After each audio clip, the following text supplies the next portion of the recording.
Universitas Ubudiyah Indonesia menggelar seminar internasional dengan pemateri Rektor Universitas Ubudiyah Indonesia, Profesor Ejang Dr. Marniati MKes dengan tema Be a Great Young Entrepreneur di Plenary Hall Universitas Ubudiyah Indonesia pada Jumat tanggal 7 Juli tahun 2023.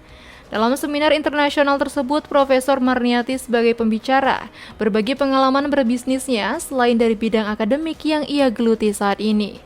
Di hadapan 36 mahasiswa Universitas Malaysia Perlis dan juga puluhan mahasiswa Universitas Ubudiyah Indonesia yang hadir.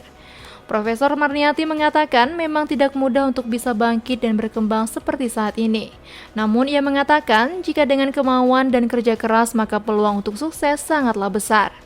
Turut hadir dalam seminar internasional tersebut Pengarah Pusat Pembangunan dan Perkhidmatan Pelajar UNIMEP, Profesor Madya Insinyur Dr. Muhammad Arif Anwar bin Muhammad Saleh, Wakil Rektor 3 Universitas Ubudiyah Indonesia Dr. Andes Alfian Ibrahim MS, serta para staf dan dosen dari Universitas Ubudiyah Indonesia dan Universitas Malaysia Perlis. Dari Kota Banda Aceh, Tim Liputan UB On TV melaporkan.